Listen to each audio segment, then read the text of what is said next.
கும்பல் அப்படிங்கிற இந்த நாவல் மராத்தி எழுத்தாளருடைய நாவல். இந்த நாவல் கும்பல்ங்கிற தலைப்பே நமக்கு அது எதை அர்த்தப்படுத்துகிறது அப்படிங்கிறது நமக்கு புரியும். எப்போதுமே கூட்டம் வேற கும்பல் வேற, தமிழ்ல 2 சொற்கள் இருக்கு. கூட்டம் அப்படிங்கிறதுக்கு அதுக்கு வரைமுறைகள் எல்லைகள் அதெல்லாம் உண்டு. அது சில விதிகளுக்கு உட்பட்டு கூடும், கலைந்து போகும். ஆனால் கும்பல் அப்படிங்கிறது அப்படி அல்ல. அதனுடைய நிகழ்ச்சி நிரலே வேறாக இருக்கும். வன்முறை தான் கும்பலுடைய நிகழ்ச்சி நிரல்.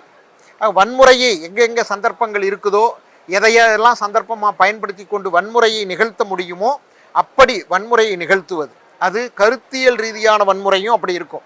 இன்னைக்கு நீங்கள் சமூக ஊடகங்களில் பார்த்தீங்கன்னா அப்படி கும்பலாக சேர்ந்து கொண்டு ஒரு கருத்தியல் வன்முறையை நிகழ்த்தக்கூடியதையும் நாம் பார்க்கிறோம்.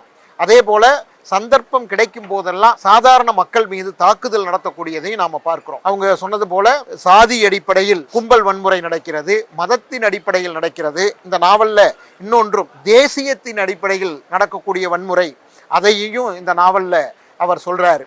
இதுல நீங்க கிராமத்துல நடக்கக்கூடிய வன்முறையை அவர் காட்டும்போது இதுல இந்த நாவல்ல 3 தலைமுறையினுடைய வாழ்க்கை வருகிறது.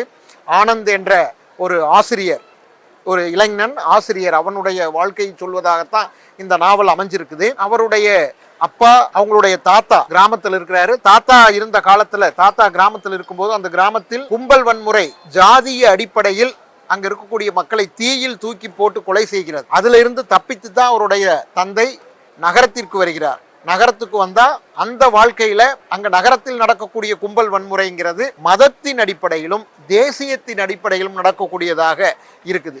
அதற்கப்புறம் இந்த ஆனந்த் ஒரு கிராமத்துக்கு ஆசிரியராக வேலைக்கு போறான். அங்க நடக்கக்கூடிய வன்முறை, அந்த வன்முறையெல்லாம் அவன் தூக்கிட்டு அவனை கொலை செய்கிறார்கள். அதற்கு அடிப்படை காரணம் ஜாதி. ஆக கிராமத்துல ஜாதியும் நகரத்தில் மதமும் தேசியமும் சார்ந்த கும்பல் வன்முறை, இதை மையமாக வச்சு தான் இந்த நாவலை அவர் எழுதியிருக்கிறார்.